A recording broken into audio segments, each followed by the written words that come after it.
All right. So I've been taking my presentations on Sunday from this book called The Untethered Soul by Michael Singer. Some of you are reading along, maybe not. But the last couple of weeks I've been presenting the first couple of chapters, which the first one idea that I presented to you in the first week was this: there is a voice inside your head. And we proved that with those of us who are here. We proved that. That voice talks to you nonstop.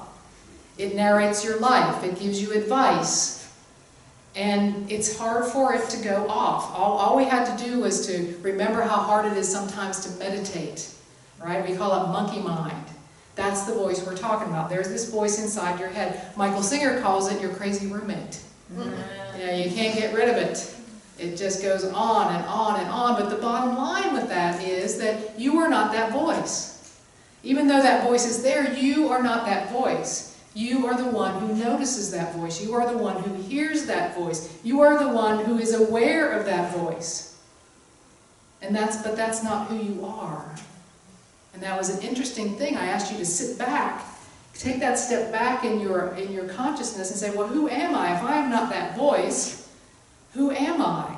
And I talked last week about not being in the body. We are not our body. We are not our thoughts. We are not our story that we tell ourselves. We are simply consciousness. We are pure awareness. We are that one who sits and watches all this stuff. And I asked you to do that this week. Just be conscious of taking that seat in consciousness, watching those thoughts come and go, watching activities come and go, and be aware of that. Because who you are is that. Who you are is that one who sees, and the one who hears, and the one who is behind it all.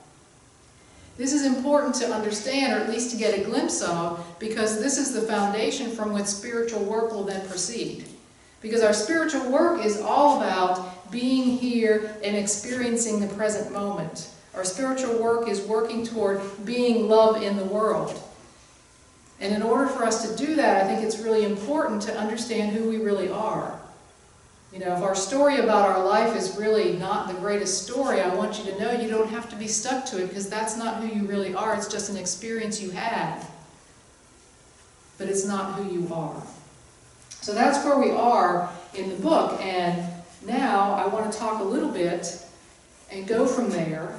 And that stuff is stuff to ponder, okay? It's not stuff to say, oh yeah, I understand that now, let's go on to the next thing. That's stuff to ponder all the time throughout our life. It's like, something comes up. It's like, but who really am I? Can I take this seat back here and watch it? You know, and then we get involved and we do this and we lose it and then we take the seat back. It's a practice. It's what we recognize over time. So this other idea I want to talk about today is energy. How we experience life is energetic. And what I mean by that is we taste and we hear and we smell and we touch and we have our five senses, right? We see.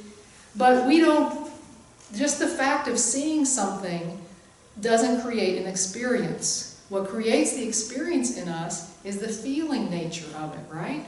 The feeling nature of all those things creates an experience. So let me give you an example. So I was thinking about a situation or a place that really assaults all of your senses, and I was thinking about the state fair. Have you ever been to the state fair?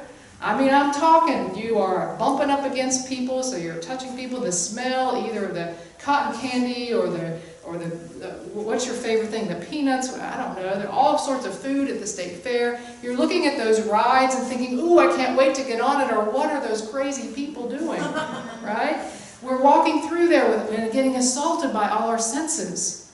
But the experience we're having is not just the sense itself. The experience is the feeling of it all. It's the feeling of it all. And where do we have that feeling? In our heart. Our heart is the center of the feeling nature of those experiences. Think about it this way too. Most of us, when we go on vacation, we take a lot of pictures. Not all of us, but a lot of us do. Sometimes we post them on Facebook. Sometimes we come home, we create these whole albums, and we want other people to sit and look at all of them, don't we? We want to let them know what kind of experience we had, and they're looking at the picture, and they're not getting it. They're not getting it at all. And you're like, well, the reason you're not getting it is you really had to be there. Like that picture just doesn't do it justice. Like we even know that intuitively. Like you had to be there. You had to have the experience. You had to be engaged. Because the experience is not just looking at the picture. It was the whole experience of the whole thing. That's what it was about, right? So where we experience these feelings is in our heart. Our heart is the feeling center in us. And our heart either takes those experiences in and is open, and other times the heart closes down. Let me go back to the state fair. So you're walking at the state fair with your husband, your significant other, your best friend, and your 10-year-old son or grandson all of a sudden is gone from your sight. Eek! Right? Oh my gosh, gone from your sight. There's this sea of humanity. Can't see him, don't see him, glance around, don't know what to do. Turn to the person you're with, say, I can't find, fill in the blank. Oh, no worries. He just went over there to put a piece of trash in the garbage can. Right? What happened in that instant energetically is that your heart closed. Your heart closed down. It simply closed down. It got tight. You can feel the tightness in your chest, right? If you were really with me in that story, you know what would happen. Oh my gosh, where'd he go? Where'd she go? What happened? The heart closes down. So energy either moves through the heart or it gets stuck in the heart. That's what happens. A closed heart would not have found your child any quicker than an open heart in that particular situation. Just like we are not the voice in our mind, just like we are not our bodies, just like we are not our stories, we are not our heart either. We are the one that has the experience of an open heart and a closed heart. But we are not that heart. We have that experience of either opening up or closing down. Do you feel that? Do you have an intuitive sense about that? You know, if we could always live with our heart wide open, we would always be in the moment. We would always be in the moment. Even in the situation at the state fair, we would just be in that moment. We would simply look around a little bit more. We would look up, and there would be our child. But we don't live that way. We don't live that way. If we lived that way, we would be an enlightened being. You know, we would be the Buddha. We would be Jesus. We would be the examples that we know that always lived with that heart open, but most of us, I'll just project on you all, most of us don't live that way. We shut down. We close our hearts. We don't let something pass through. We get carried away by our mind because our heart closes down in that moment. And what's happened really is that all the experiences in our life, all of the places we've been, all of the experience we've had, all of the beliefs that we hold, they are imprinted on our minds and our hearts. I would say they're imprinted on our subconscious. And when we have things that we've held on to, all it takes is one little event to make us go back into that closed heart place. We could be driving down the road. Let me give you an example, actually. Renee actually was driving down the road. She relayed this story to me last week. She was coming back from Wallace, where her dad lives. She's been working on, along with her sister, the house that flooded after Hurricane Florence. She's coming back and says, you know what? I need an ice scraper. Anybody else need an ice scraper after this past week? And she passed several auto stores. She passed Advanced Auto, and she passed AutoZone, and she said, no, I want to go to O'Reilly's. O'Reilly's is where I'm going to get my ice scraper. So she pulls her car into O'Reilly's. She came back from Wallace. She had a great day in Wallace. She's looking at trees. She's looking at roads. All the experience of driving back from Wallace just passed right through her heart. Nothing got stuck at all. Everything's going fine. She walks into O'Reilly's, and there at the counter is a person that used to work in her office who,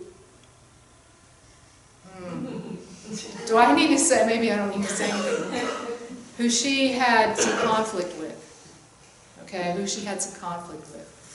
And it was a pretty serious conflict for her. She would be very upset about some of the things that happened with this person that she used to work with. And now the person is at O'Reilly's. So you can imagine how her heart just went like this. And not only her heart, but that person caught a glimpse of her and went the other way. All right? And she was happy to find the ice scraper and the de-icer right near where she was so that she could purchase it and get out of that store as quickly as possible. If we were in that situation and that was the scenario, our heart would be closed too, right? Our heart, see what happened was there's still unfinished business in there. There's still unfinished business in our heart closed. It got touched by that one person who she didn't expect to see there, who she hasn't seen for years. But because there is unfinished business in our hearts, it just, boom, in an instant, heart closed. Now here's some other simple examples for things like, oh, what if you see the bumper sticker of the opposition candidate? All right, let's say in the last presidential election, it was either a Hillary sticker or a Trump sticker, and you see it on the car in front of you. What happens in your mind? What does that voice in your head begin to say? And how much more does it say to you once that person does something you think is not the way they should be doing it while they're driving? Yeah, that's what I'm talking about. You know, that's a closed heart reaction. Our heart is not open in that moment. Our heart is closed up. Closed up. We still see that sticker today and we have the same reaction to it, don't we? Because we have unfinished business that has made an impression in our subconscious, in our minds and our hearts, and we haven't let it through. And it's stuck in there. Here's one that happens to me every time I go to an airport. Oh, God. I don't travel that much. So a year could pass before I'm sitting there waiting to board a plane, looking at the person who has 3 pieces of luggage to put in the overhead bin. Mad. I'm just mad because I'm a rule follower. And the rule says you get 1. And how do you expect to get that up? You know, you're my age and that thing weighs 50 pounds and you're going to get it in the overhead bin. See how that story just goes over me? I have not released that in me which says you got to follow the rules. It's stuck in my heart. It's stuck and immediately my heart goes just like that. That's what happens. You might think of a few examples yourself. But when you close your heart, you stop that energy from flowing. You stop it up. Your heart controls the energy movement through you. And that's what happens.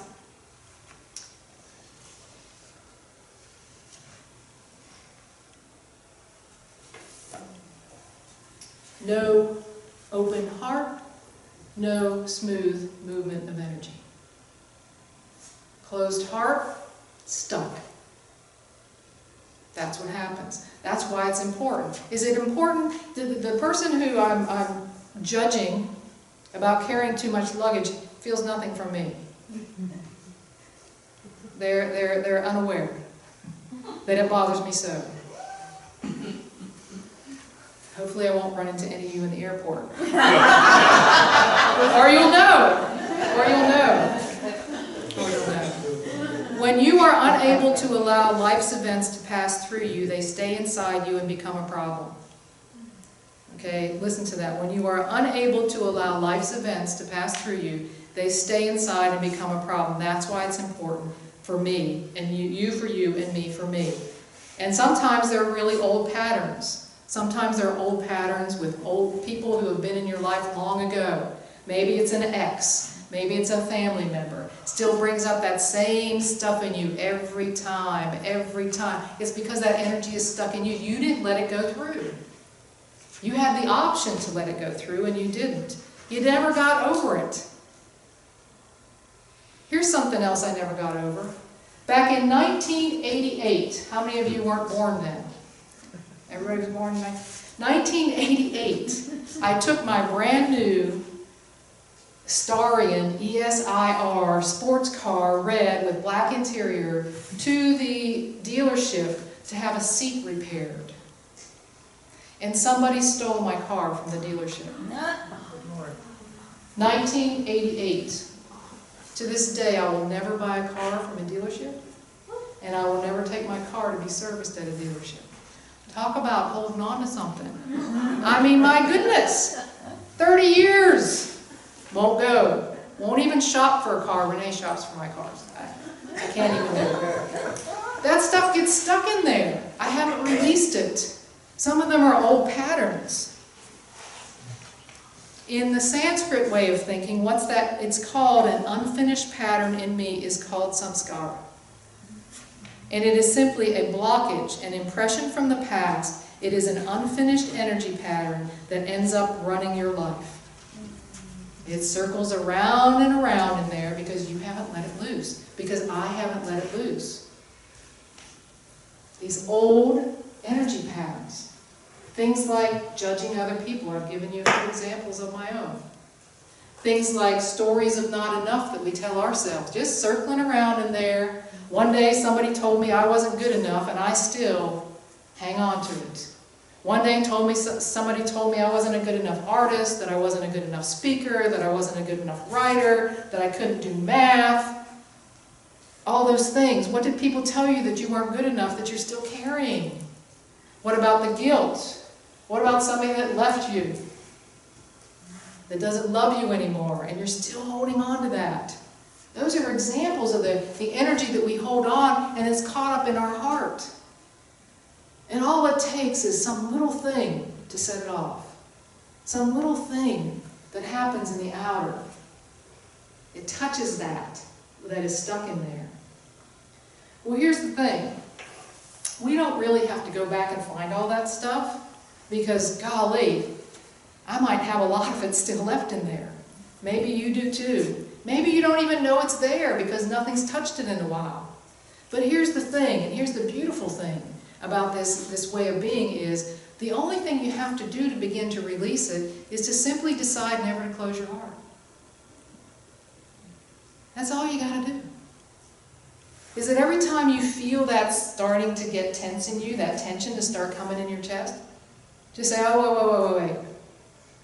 Nope, I'm not going to close my heart. I want to keep it open. I'm going to practice. Every time that happens, just practice keeping my heart open. We don't have to dig it up. We don't have to have years of therapy. We don't have to do that. We simply can practice deciding never to close our heart. Well, it's pretty simple, but maybe not easy. Spiritual growth is about the point at which you start to feel your energy change. For instance, somebody says something to you and you feel that energy getting a little strange, and that's your cue that it's time to grow. And if you don't want to let your heart close, you don't have to. Here's the truth. If a hammer falls on your toe, all of your awareness will focus there. If there's a sudden loud sound, again, all of your awareness will focus there. Consciousness has the tendency to focus on the disturbance, right? We learned that last week. It has the propensity to focus on the disturbance. And that's no different than the disturbed energies in you and in me. We like to go right there. He, she, this, that, blah, blah, blah, right? They will draw your energy, but you have the ability to disengage and fall back from that. When the energy starts to move inside to close, you don't have to go there. That's simply the truth. You don't have to go there. You can, but you don't have to. You don't have to close your heart. If you want to be free, then every time you feel any change of that energy flow, relax behind it. Don't fight with it. Don't try to change it. Don't judge it. Don't say, oh, I can't believe I'm feeling this way again. Just don't do that. Just step behind it and notice it and decide not to close your heart. Only you can take that inner freedom away from yourself. Nobody else can. It doesn't matter what anybody else does unless you decide it matters. So this practice is simply noticing and deciding not to close your heart.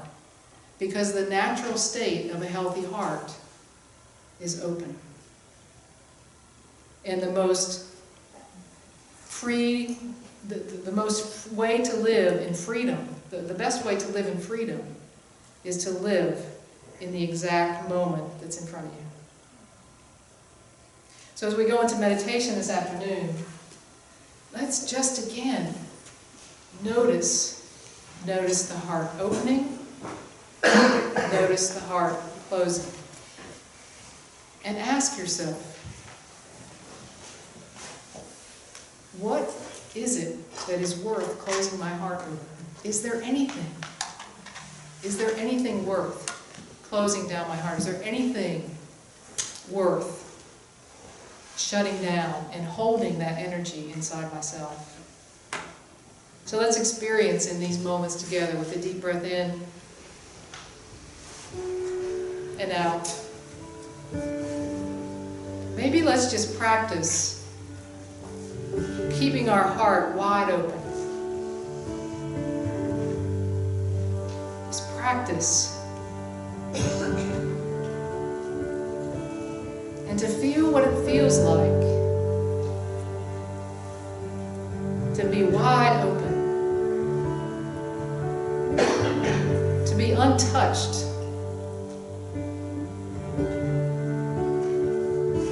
by any disturbance.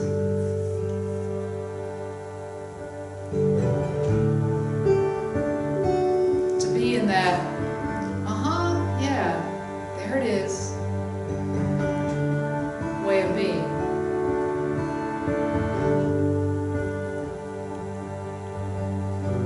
Breathing in and breathing out.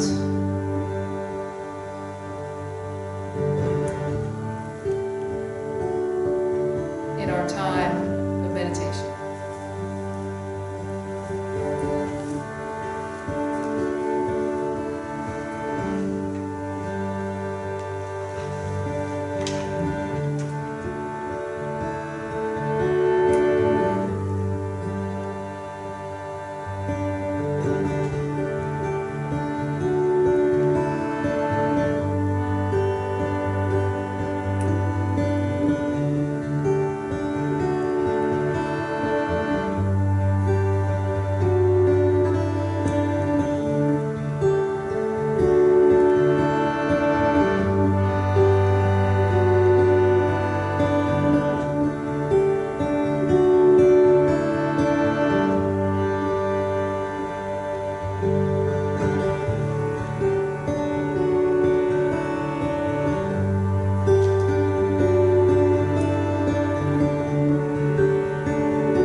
carry all the ingredients to turn your life into a nightmare. Don't mix them. You have all the genius to build a swing in your backyard for God. That sounds like a hell of a lot more fun. Let's start laughing and drawing blueprints and gathering our talented friends. Hafiz will sing 1,000 words you can take into your hands like golden saws and silver hammers and polished teakwood and strong silk rope. You carry all the ingredients to turn your existence into joy. Mix them. Mix them.